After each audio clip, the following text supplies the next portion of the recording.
Hello, everyone, and thanks for tuning in. My name is Vivian Roberts, and I'm the founder and artistic director of Aleph Contemporary. Today, it is my great pleasure to introduce our two speakers, Jo Baring and Miroslav Pomichal. Jo Baring is a curator, consultant, and art speaker. She is the director of the Ingram Collection of Modern British and Contemporary Art, one of the UK's leading art collections. Jo has curated exhibitions at museums and public galleries across the country. A former director of Christie's UK, Jo is regularly requested to interview artists at museums and art fairs. She delivers lectures and takes part in panel discussions on all aspects of the art world. Her particular areas of expertise focus on 20th century and contemporary art, sculpture, arts philanthropy, and the art market.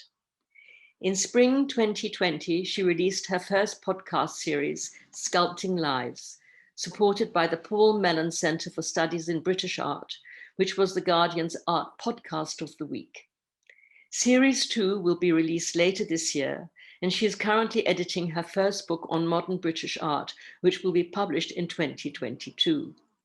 Miroslav Pomichal is a British Slovak artist, recently most active as a painter. He has exhibited both nationally and internationally in a number of private and public spaces.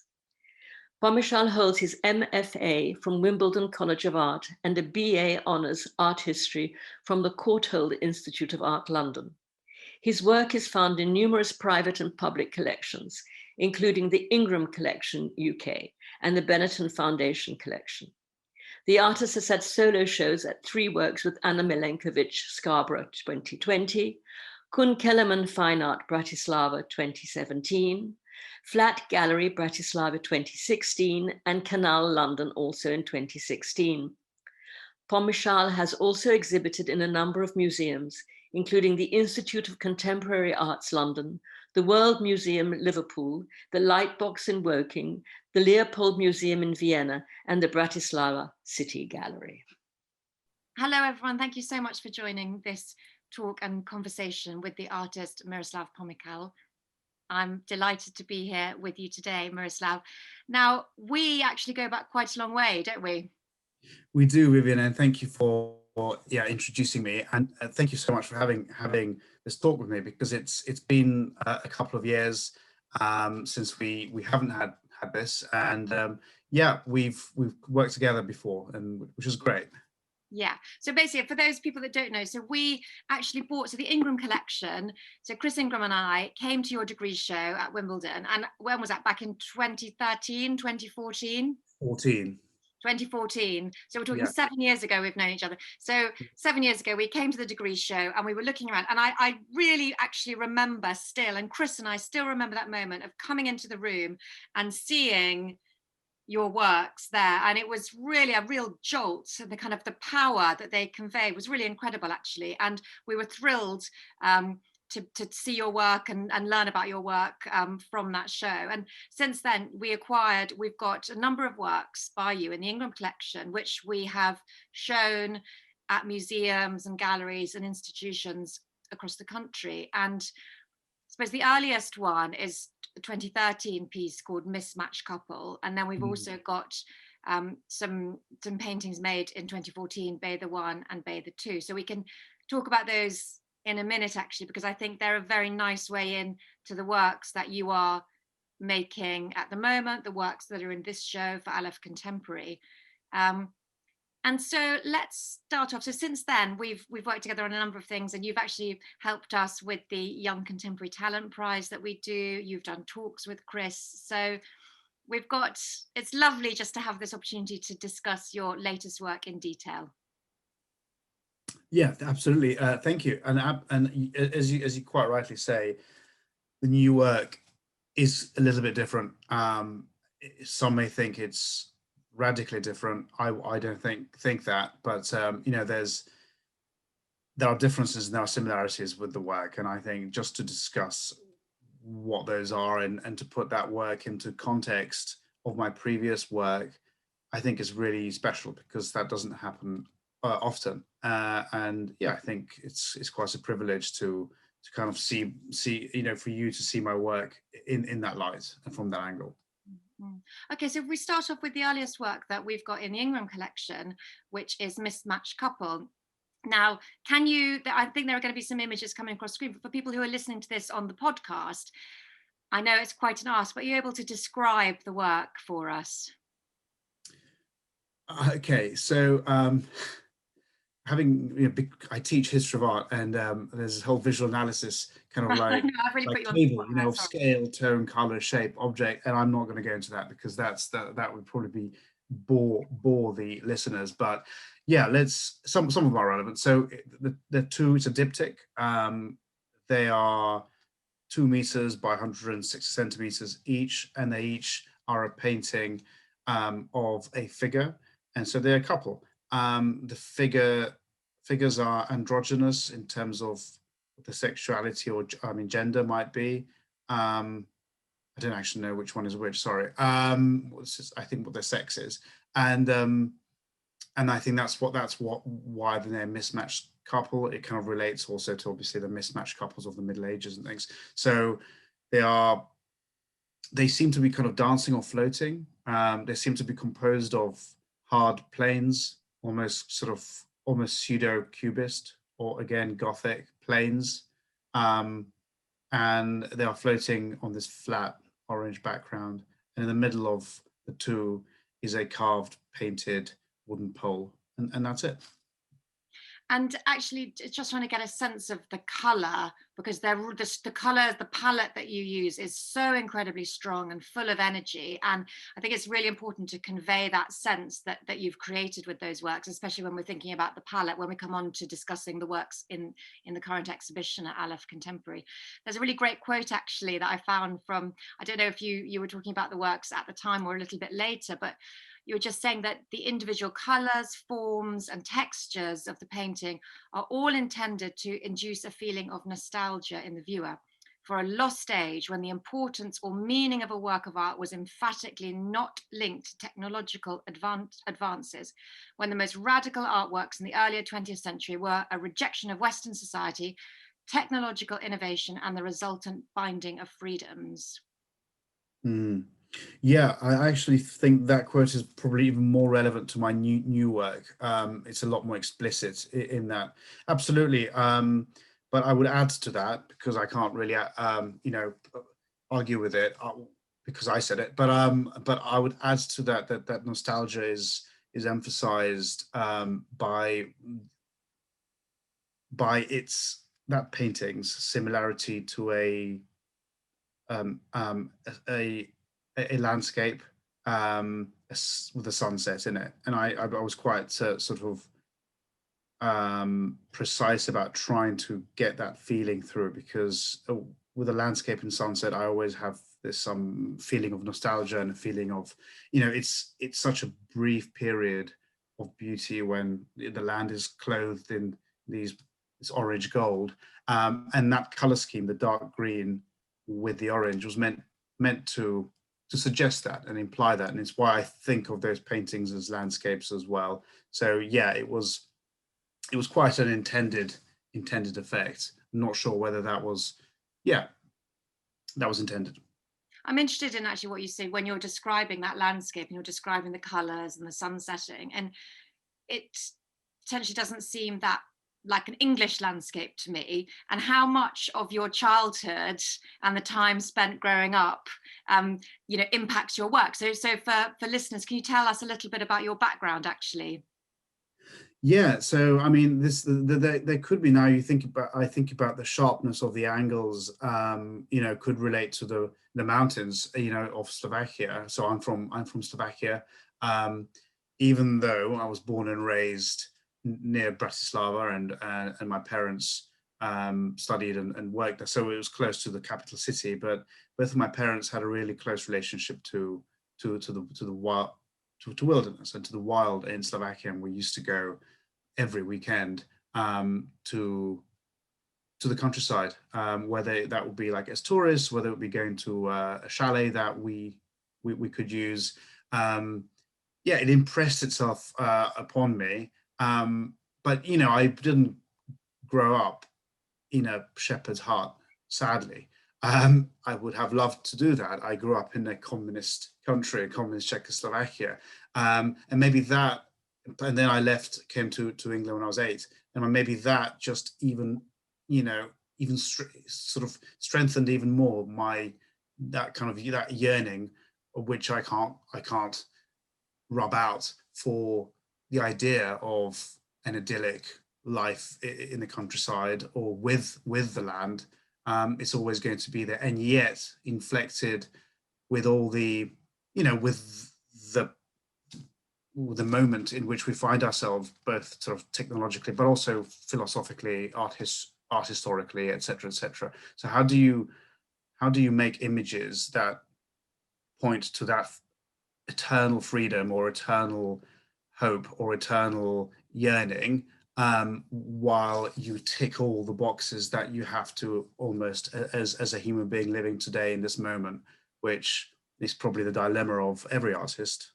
Sorry, I just basically went off on I think it's absolutely fascinating, and really actually at the heart of that idea. So, when you left at 8 and came here, and yet you talk about that yearning, and I know that in conversations that we've had, your kind of Slovakia comes up a lot, and this idea of being in nature and returning there, and yet it's not overt in the painting, and yet I think it is there, there, it's in the shadows there, and especially, and it just seemed to me then when you were describing the sunset and the color and the kind of shimmering nature of sun over landscape in what are essentially figurative paintings, of bodies in space. I find that quite interesting.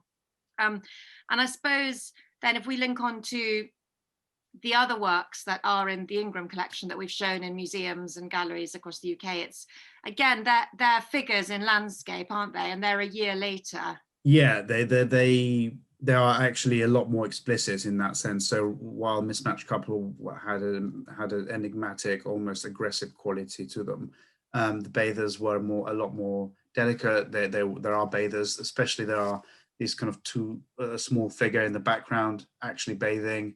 There is that suggestion of space, deep space and landscape, even though the figures themselves are still often composed of abstract or almost, you'd say, post-industrial elements in some way, that have been almost reclaimed back by an organic form world. So yeah. And I'm reading some notes that I made around the time when we bought that work from you, those two works, and you said that the Bathers 1 and 2 were made in response to a, quote, long Slovakian summer.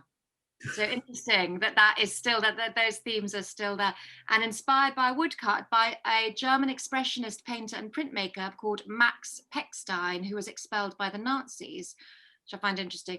And also talking about exploring idealized or the kind of canonical depictions of similar scenes by artists such as Cézanne and Renoir. How much of, because obviously as a contemporary painter, I mean, there's a whole weight of art history, isn't there? So how much do you think you look back when making your paintings? Some men, I mean, I don't know, some artists kind of have finally wrought answers that tick the right boxes, and but I have to be honest, I look back all the time, and not just in my art, but almost in everything. I like to think that I'm like that, angel of history, looking back and flying forward. That's a very comforting thought for me. But many times I fear that I am fundamentally reactive, which I hope I'm not, or reactionary, which I hope I'm not, because I don't think I am. But anything that has a past for me, Joe, basically just is wrapped with so much more meaning for me. And I think it's because I kind of always imagine the journey it's been through, or the tribulations that even an object has been through, and how time and the elements and or human activity marked it. So coming back to art history, that's another thing is, yeah, there's a huge amount of writing, or art criticism that talks about how it's problematic to kind of look back at art history and not be critical. I've been critical very often, and yet the older I get, the more sort of swooning and softer and just appreciative I am of, as you say, Cezanne or Max Pechstein and the Expressionists and all of them, but seeing them all as, I'm kind of now seeing them all, and including world art now, just seeing it all as expression of one spirit almost, if before I kind of put those movements into boxes and said, oh, this movement is the right one. Russian constructivism is the right one because it had the correct political or philosophical ideals. I find now that the forms themselves perhaps are separated often and unconsciously kind of created by artists for whom the theory might be completely different. I mean, let's just talk about Monet and the Impressionists and how wrong they were. They thought they were being scientifically objective. And yet they weren't. But what came out of that movement was, aesthetically kind of very, very strong work. So I look back at art history all the time, more than is healthy, basically. I'm sure it's healthy. But what strikes me actually is hearing you talk like that and thinking about, the artists that you've picked out and not defining them within their art historical terms, which we love to do, and the theories. But it strikes me that there's a certain level of maturity now in the way that you're approaching your work and almost, I suppose, in life as well, which is seeing painters who've gone before as struggling with the same sorts of issues and themes. So I guess when you're kind of, early 20s or mid 20s coming out of art school, they're kind of canonized. But then there is a realization that we're all human, and we're all struggling with the same things, and particularly about expressing oneself in paint or on canvas or on paper. It's the same things that everyone is trying to do, isn't it? Yeah, absolutely. And you become a lot more forgiving to yourself and others when you realize the older you get, just to being creative is very, very difficult. One, because real life starts to creep in. And that is just a monstrosity. But it's there for everybody. Real life creeps, and I'm not going to bore you with the details, as you know. And then the other thing is that, as you say, you become more mature and you maybe drop certain styles, certain ways of working because you don't think that they're valid or interesting anymore. But sometimes they're not replaced immediately by another set. Sometimes by rejecting something you think is weak in your work doesn't automatically bring in a stronger element, and so it takes a longer time. And maybe the graph of the graph of growth. And that's another thing, is I really wouldn't want to paint the same picture for the rest of my life. I can't do that. So I try to sort of plow my half acre as Piers the Plowman, but it's going slower and slower, and and that makes you more forgiving to yourself, to others, and to the expectations of what. The other thing is you see what's going on, maybe in the market or in society and politics, and you realize how little control you have over those things with your art. By adding in political manifestos, sometimes you do have power. I don't feel I have that power. So yeah. Interesting, actually, because some artists feel they have a kind of a social responsibility, or a social, I'm not saying not a social conscience, but a social responsibility or a political responsibility. Would you say then that your art is much more personal and much more of an expression of what you're thinking about, themes that you're reading, that kind of thing? Yes and no. I think at the same time, I think social responsibility is a huge part of it, because but not, I have to say something. It's for me, it's not political responsibility. I think social responsibility, the greatest one, is freedom, and I think that is the only thing that I kind of hold. I hold that as the highest value of freedom, and freedom of conscience and freedom of action. But it's not at the moment any political kind of message or political change. I think I hope, or at the moment the way I think, which goes perhaps against sort of some other other current ideas is I don't think everything is political. I think there is a world beyond politics that is more rewarding, is richer, it's more, has more potentiality and brings people together. And I think, yeah, politics and the theory that every action, everything we say, everything we do is systemically political is not something that I wouldn't like to live in a world like that.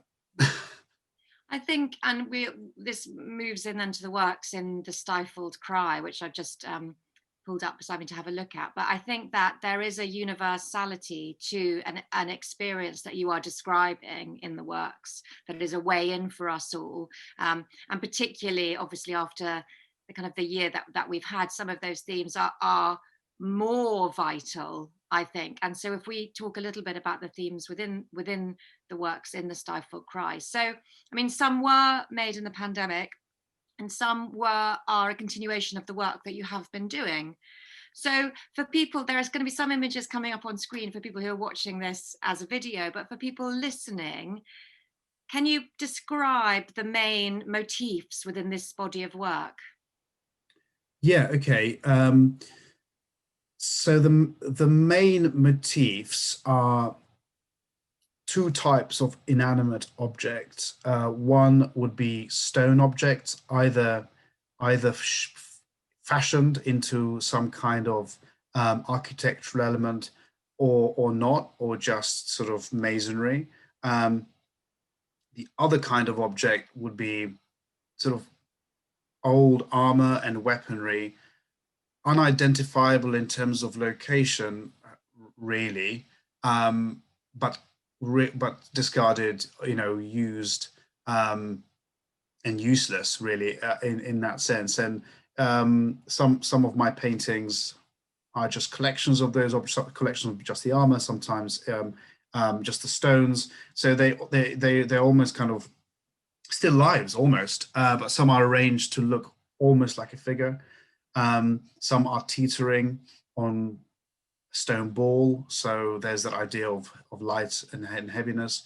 And all of them, particularly the stones, are scarred and punctured, and they look almost soft. And again, they look like flesh or meat. So then you have the those main leitmotifs. And there's one large work also in the show, which is a representative of another body of work that I've got a few images of, which is the images of gates and portals. And so the one large work in the show is called Antiportal, and it's a big doorway made of stone, and therefore kind of unopenable, but not set in any wall and just standing like a monolith in a landscape. Again, contains contradictions and paradoxes of matter and life, because it's bleeding a little bit as well. It's wounded, even though it's made of stone. So those are there are parallels in all the works, but some are a little bit different in terms of their content. What strikes me is your interest and that you've picked stone as the material, because it seems to have this really timeless quality about it. And as you say yourself, you can't place anything, but you also can't date anything either, can you? Why was that important to you? Yeah, I mean, first of all, it's bound up with the sort of my idea of the act of painting, but bound up with some basic ideas like permanence. The fact we will all die, and that an artist's an artist's fundamental inner drive is to seek some kind of permanence of his or her, of one's of one's experience of life, basically. So it's about setting images are really an attempt to make something permanent. And the idea of stone is always sort of the most permanent, inorganic thing. And yet it weathers itself, and also it in some ways, and often, very often, it starts to look a little bit like flesh. And then it's about the impermanence, really, even of the most permanent things. So yeah, that's why I've one of the reasons why I'm painting the stones. And in it terms of outlasts us, doesn't it? yeah, they outlast us. And in terms of what you said, they're unidentifiable in terms of which culture they've come from. Yeah, that's again, hopefully gives it a bit more universality. I mean, some of them are, you know, I've been having comments from artists or critics likening them to some of these Mesoamerican piles of stones. Obviously, there's a classical Greco-Roman feel to many of them. There's a Viking or sort of, you know, prehistoric or Dark Ages feel to them, and that's another whole strand, which is that relationship to Dark Ages and fantasy art as well, with its sort of exaggeration of form. I'm really drawn to that idea of pulling back into those images about sculpture and humans kind of building piles of stone, and the kind of the importance of that and the symbolic nature of that, the kind of the totems that people have been creating for almost millennia, you know, really kind of wanting to affect the environment in which we experience life. What is also fascinating about the works is that you say they hint at humanity. So there's nothing in there. There's no human presence, but there are suggestions of human presence. So there are there's the helmet, and as you say, there's some blood, or the, you know, the words that you use, like, you know, the stones are scarred, and all that kind of thing suggests human participation and presence, but not depicted. So you'd moved on from the figure, the body, to removing the body. How did that process happen? Yeah, I think basically, for me, the lack of human presence invites contemplation rather than a confrontation with it, rather than being drawn into an immediate narrative. There are obviously traces of human activity in a lot of my paintings, but it invites more contemplation. There's more of there's a stillness there, and I think that is the fundamental reason why I left the human form, the figure, and try to reconstruct it in a more contemplative or still way. And, you know, as I told you, I thought of the figurative work that are in your collection as landscapes in some ways, and I think of these works almost as, some of them as figures, because they act like bodies sometimes, because they get punctured and they get scarred, and they look like they've been like they react to trauma in some way, and yet that permanence of the stones, the organic quality, is somehow comforting as well at the same time. Mm. And what's also interesting about them is that it hints about, you know, you talk about the importance of painting to you, and actually the idea of painting something. So the stones are heavy, you know, they're full of texture. They are, you know, they last for sometimes centuries, and yet you are kind of depicting them as paint on canvas. So there's that interplay as well, isn't there? Kind of you as the painter trying to create something, the idea of something which also then doesn't exist. Absolutely, and that also is married into the idea of physicality. So, as you know, painting today, it's of course it's been derided for decades, and it will be derided again and again. And some corners you hear that painting is only valid while it devours or sponges off technology. So, you know, post-digital painting, or painting that takes the cue from technology. Well, you know, so much of my work is taken from the internet, but it doesn't mean it has to kind of be its constant handmaiden. And I think a lot more, you know, people are realizing just how important the physical world is. And it's been so for me. And so this is the ideal physicality of paint, as a real physical thick medium that is, however, there to create an illusion of something, to paint an image that contains objects. There's a metaphor there with the actual subject matter and the content of the work, the actual subject matter of heavy stones that are actually vulnerable or soft forms that bleed or look massive but are clearly inflated and therefore appear like balloons in some ways, and that again goes to the cartoon effect. Sasha, I think, really focused on that cartoon idea of it, which is part of it. It's not, it's not the major part of it, but there is that as well. So yeah, the subject matter is a metaphor almost for the painting process itself. And the thing that really strikes me within it is this idea of decay and the impossibility of us as humans, as painters, trying to build these permanent structures, trying to create, and yet it's the inevitable of decline and decay across civilizations, but also within our own bodies as well.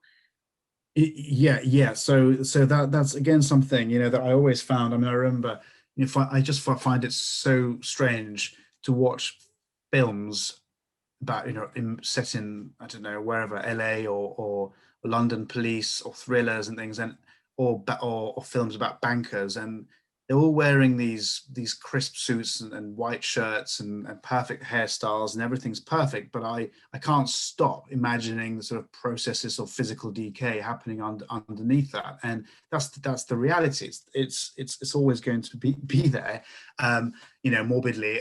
In Czechoslovakia or in former communist countries, you have humongous ferroconcrete monuments to the revolution or to certain kinds of political resistance during the Second World War, let's say. But when you look at them now, there are bits falling off them. There's obviously no money to restore them, and even things that were meant to look super futuristic and futuristic, not just in a sense of Tesla. The futurism of communism was an all-encompassing project where hundreds of millions of people, nations, participated, and so if these monuments are pretty impressive, and yet the moment there's one chip that falls off it, I think for me the entire thing becomes an illusion. And I think maybe that's another driver of these works, and why I feel compelled to make these things imperfect. The moment something is imperfect to an almost extreme degree, to me, that makes it pleasant. That makes it a comfortable viewing experience, because I can see that nothing more can go wrong, and it satisfies that fear of entropy. And also that idea of the kind of humans always trying the kind of the victory of will, trying and failing for the victory of will over flesh. The daily, our daily routine. In fact, I got this laptop to work for this talk because there's some, my antivirus isn't working properly or whatever, and it's just this, and it's an endless delimitation of chaos from breaching into our lives on a daily basis just by brushing your teeth. That's fundamentally what you're doing, is keeping death, decay at death's, at the door. And I just wonder what the purpose of that is, and there must be a purpose. That's one of the reasons also kind of I enjoy the content of these works, because there's that medievalist side to it, which all of a sudden opens up a new portal really to the spiritual realm, or to at least the promise of a spiritual life. Well, let's go into that then. So you have a real interest in medievalism, don't you? I do, yeah, I do. I did my undergraduate thesis on a medieval manuscript, and since then, and I translated a few art history books as well, many on the Middle Ages, and I do have a big interest in medievalism, which is different from the Middle Ages. It's the way that subsequent people and cultures look on at the Middle Ages, because there's this idea that you can't really understand the Middle Ages from our points of view anyway.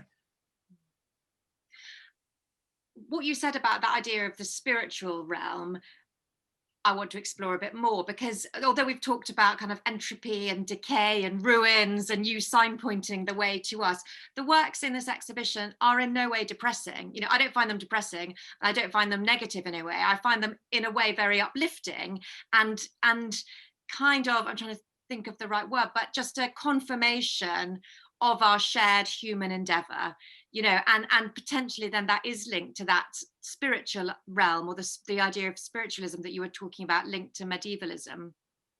Yeah, definitely. I do. I think these paintings are beautiful to me, and I take joy in them. I'm happy to see them.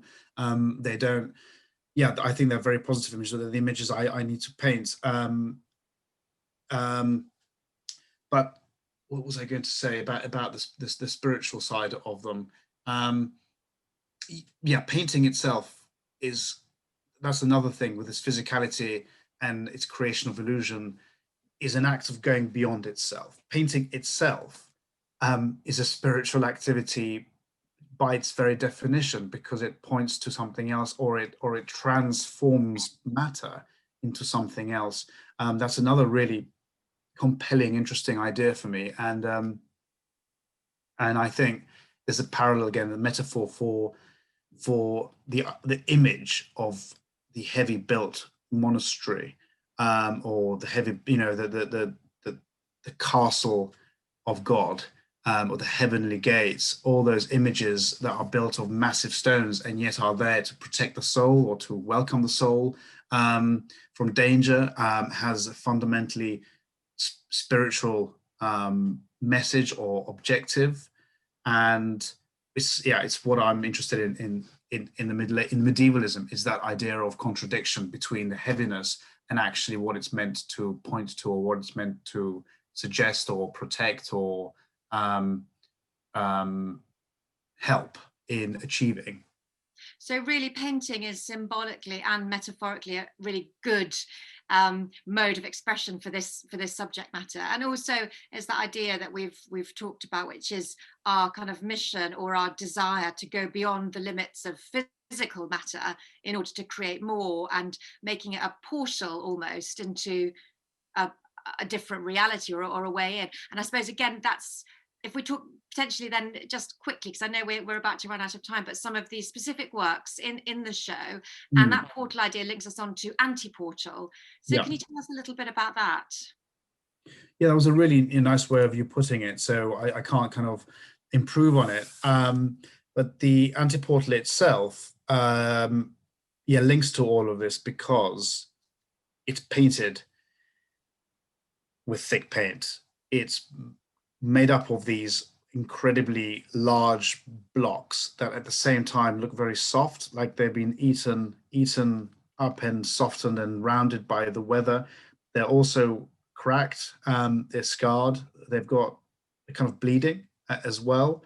And it's an actual doorway, so it has hinges, but the doorway also has a triangular window looking like a wall, and it's just standing there, and there's no wall that it attaches to, and there's just this, you know, dark sky with lightning bolts surrounding it. And so just by the fact of how it's painted and what it's showing, it already talks about the heaviness, lightness, the spirit and the matter. But the fact that it's it's an antiportal, it's a portal that doesn't do its job, doesn't work, talks more about the choice of the viewer or myself, but it goes into the choices that we make or we stop ourselves from making in today's world. Sometimes there are doors that are not even there, that are there because you put them there. And there's a portal here that you could easily walk around, but you won't. You'll just stand there transfixed by it, and not go forward. And I think that's another kind of inflection or angle that this work has as well, is the idea sometimes of the portals as being portals to another realm or another choice. And that's not it's not limited to life on this earth necessarily either. I think it's quite interesting to think whether there is something beyond death, and we spend time trying not to think about it or dismiss it lightly, because life is good at the moment. But then it hasn't been very good recently. And I don't know. What I'm saying is that there's an element here that's not just of worldly choices. And I think that gets to the heart of actually the works within the show, is that there's the meanings are so multi-layered, and that what we talked about earlier, that idea of universality of a human experience. So everyone can look at these works, which are objectively, aesthetically beautiful works of art. You know, they're kind of beautiful objects in their own right. And then within that, there are those different themes. And particularly, I think we all relate to that idea that we create our own limits. You know, those kind of metaphorical barriers that we put around our own experiences to stay comfortable or refusing to make ourselves uncomfortable. You also guide the way for us, don't you, slightly in your choice of titles? Yeah, a little bit. Which one should we talk about? Well, I love the one that's inspired by the Renaissance woodcut. Can we talk about the bees? I love that. Yeah, let's talk about the bees. So I've made a few pictures where there's this collection of stones and there's a helmet on top, or sometimes there's just a helmet, and there's bees buzzing around the helmet. And the title is Ex Bello Pax, which is Latin for "From War Comes Peace." And the inspiration was an old Renaissance woodcut. It has its roots in the Middle Ages as an emblem of various. So in the Renaissance, then there were these scholars who collected emblems and put them in books. And one of them is this Ex Bello Pax, which is a woodcut of a helmet that has been cast away because war has ended, and bees have moved in to make a beehive out of that helmet. And I just think it is literally the best kind of emblem for my work, and I've been thinking about incorporating it for so long, years and years and years actually, and I've never done it. And I thought, well, let's give it a go. And I think the bees still look a little bit too much like flies to me sometimes when I look at it from the wrong angle, because of the general decay, because of the sort of what is expected of my work. But they're actually bees, and that gives it puts everything on its head. Of course, it gives it a totally new meaning. Exactly, it's about life and creation, yeah. Not flies buzzing around the dead, rotting flesh. Again, you have to look closely to get in, which is fabulous. I could talk to you all day. Before we go, I just want to touch on your choice of palette for this exhibition. It's different to the works that we've got in the Ingram collection. It's earthier, isn't it? Can you tell us a little bit about that choice of palette and how you moved into that? Yeah, so at the Ingram collection, actually, I try to keep my colours very, very separate. Just sort of speaking technically, and I only actually the figures were purely earth colours. It's just ochres, umbers, greens, but they were not mixed with greys, so there's no tones really. It was just kind of pure colour, and the orange was a pure colour. But more and more, I've started. And it was very layered. Do you remember? It was very, very layered, almost like Van Gogh, kind of on turbo mode. But with this, I've started to. I'm still using a lot of earth colors. Of course, I mix in a few sort of madders and crimsons and other transparent hues as well into the work, but predominantly earth colors. But they are being modified by a lot of grays, and I think that gives it a little bit of a muted palette, but also quite a lot more, a little bit more subtlety in the individual strokes. So rather than in the old works, every color and line was individually mixed on the palette before it was applied. With these paintings, they're not entirely mixed. There's what I do is I kind of I have it. It's an art, isn't it? Of course, but it's all about the amounts of different colors that you put on the brush, and they kind of mix by themselves onto the canvas. But you kind of need to have a bit of experience to know exactly what the proportions are. But it gives it that earthy, tactile feel. it really creates that certain mood, doesn't it, within the exhibition. It's fabulous. There is so, I mean, I think that the key thing about your work is there's so much depth, there's so much to discuss, you know, just the choice of colors, the motifs, the titles, the kind of the themes. There's huge big themes, but also love that idea. We haven't even discussed the kind of your interest in, you know, history and literature, all that kind of thing. It's just fantastic. So for people who are watching and listening, do have a look at Miroslav's works. They are really incredible contemporary paintings. Thank you so much for your time today. It's been an absolute joy to talk to you. Thank you, Jo. Likewise, and just hope to see you soon in real life as well. In real life, I know. Hopefully, fingers crossed. Thank you.